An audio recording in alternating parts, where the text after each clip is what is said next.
오랜만에 만난 친구와 즐거운 식사를 마치고 계산할 때 갑자기 분위기가 어색해지는 순간을요. 자신이 먹은 것보다 훨씬 비싼 것을 주문한 친구가 더치페이를 당연하게 여기거나 반대로 술 한 잔 더 마셨다며 몇천 원 차이를 따지는 모습을 보신 적은 없나요? 아니면 항상 지갑을 챙기지 않았다며 다음에 낼게라고 하지만 정작 그 다음은 오지 않는 친구를 만나보신 적은 없으십니까? 중년의 우리에게 친구와의 만남은 예전보다 더욱 소중해졌습니다. 바쁜 일상 속에서도 시간을 내어 만나는 것 자체가 귀한 일이 되었습니다. 하지만 그런 소중한 시간이 계산대 앞에서의 어색함으로 얼룩져 버린다면 얼마나 안타까운 일일까요?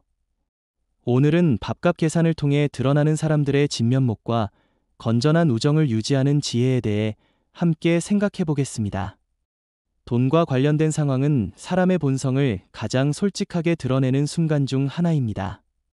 아무리 평소에 좋은 사람처럼 보였어도 돈이 걸린 순간에는 그 사람의 진짜 가치관과 성품이 나타나게 됩니다.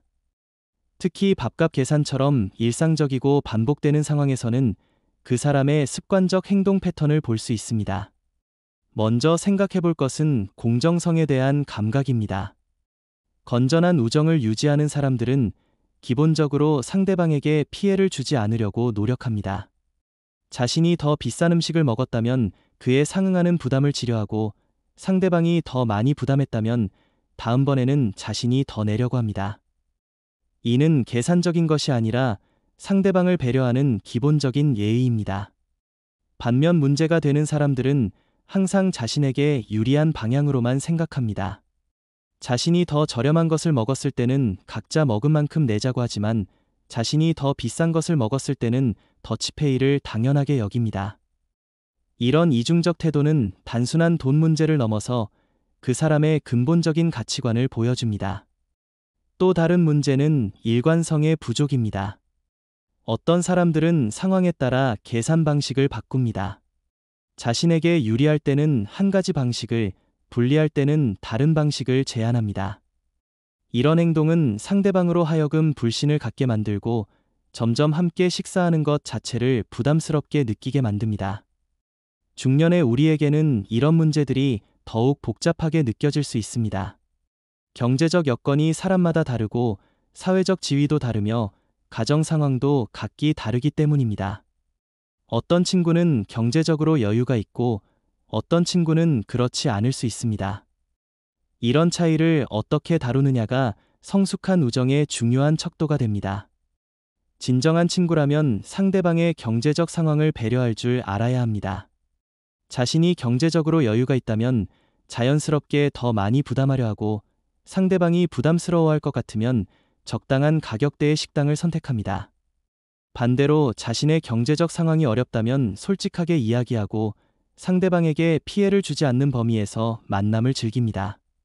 하지만 문제가 되는 사람들은 이런 배려가 없습니다. 자신의 형편은 어렵다며 늘 상대방의 배려를 받으려 하면서도 정작 상대방이 어려울 때는 모른 척합니다. 아니면 자신이 여유가 있으면서도 한 푼이라도 손해보지 않으려 하며 친구의 어려운 상황을 외면합니다. 이런 행동들은 결국 우정에 금이 가게 만듭니다.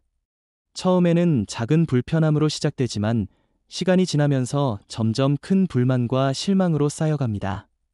그리고 어느 순간에는 그 사람과의 만남 자체를 피하게 되거나 만나더라도 진정한 마음을 나누지 못하게 됩니다. 그렇다면 건전한 우정을 위해서는 어떤 원칙을 가져야 할까요? 먼저 투명성이 중요합니다. 계산할 때 애매하게 넘어가지 말고 명확하게 처리하는 것이 좋습니다. 누가 얼마를 내야 하는지, 어떤 방식으로 나눌 것인지를 분명히 해야 나중에 오해나 불편함이 생기지 않습니다. 둘째로는 상호성의 원칙을 지켜야 합니다. 받기만 하고 주지 않거나 주기만 하고 받지 않는 관계는 건전하지 않습니다. 때로는 내가 더 내고 때로는 상대방이 더 내면서 균형을 맞춰가는 것이 자연스럽습니다. 이런 균형이 깨지면 한쪽은 부담을 느끼고 다른 쪽은 미안함을 느끼게 됩니다. 셋째로는 배려의 마음을 가져야 합니다. 상대방의 경제적 상황이나 취향을 고려해서 식당을 선택하고 메뉴를 고르며 계산 방식을 결정해야 합니다. 자신의 편의만 생각하지 말고 상대방이 편안해할 수 있는 방향으로 배려하는 것이 중요합니다. 마지막으로는 솔직함이 필요합니다. 자신의 경제적 상황이 어렵다면 솔직하게 이야기하고 상대방의 제안이 부담스럽다면 정중하게 다른 대안을 제시해야 합니다. 체면 때문에 무리하거나 속으로만 불만을 키우는 것은 우정에 도움이 되지 않습니다. 이런 원칙들을 지키지 않는 사람들과는 점차 거리를 두는 것이 현명합니다. 이는 냉정한 계산이 아니라 자신의 정신적 평화와 건전한 인간관계를 위한 선택입니다. 인생은 짧고 중년의 우리에게 주어진 시간과 에너지는 더욱 소중합니다. 그런 소중한 자원을 진정으로 가치 있는 관계에 투자하는 것이 지혜로운 일입니다. 물론 모든 사람이 완벽할 수는 없고 가끔 실수할 수도 있습니다. 한두 번의 실수나 무신경함은 충분히 이해하고 넘어갈 수 있습니다. 하지만 지속적이고 의도적인 패턴이 보인다면 그것은 그 사람의 근본적인 가치관의 문제일 가능성이 높습니다. 또한 나이가 들수록 이런 문제들이 더욱 중요해집니다. 젊을 때는 큰 문제로 여겨지지 않았던 것들이 중년이 되면서 더 예민하게 느껴지기도 합니다. 이는 그만큼 성숙해졌다는 의미이기도 합니다. 진정한 가치와 의미를 추구하게 되면서 피상적이고 일방적인 관계에 대한 관용이 줄어드는 것입니다. 건전한 우정은 서로에 대한 존중과 배려에서 시작됩니다. 밥값 계산이라는 작은 일에서도 상대방을 생각하고 배려할 수 있는 사람이야말로 진정한 친구라고 할 수 있습니다. 반대로 이런 작은 일에서도 자신의 이익만 추구하는 사람과는 더 큰 일에서도 신뢰하기 어려울 것입니다. 중년의 우리에게는 이제 선택할 수 있는 자유가 있습니다. 어떤 사람들과 시간을 보낼 것인지, 어떤 관계에 에너지를 투자할 것인지를 선택할 수 있습니다. 이 선택을 현명하게 한다면 더 행복하고 의미 있는 인간관계를 만들어갈 수 있을 것입니다. 진정한 친구들과 함께하는 시간은 돈으로 계산할 수 없는 소중한 가치가 있습니다.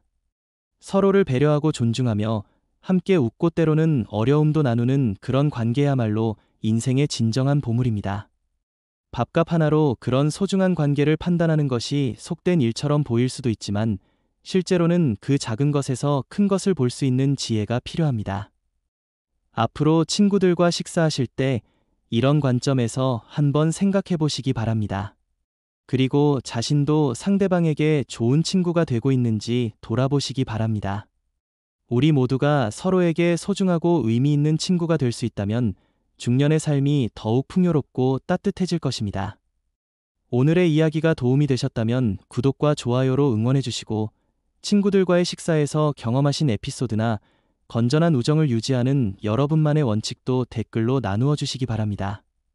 함께 나누는 지혜를 통해 우리 모두 더 좋은 친구가 될 수 있기를 바랍니다.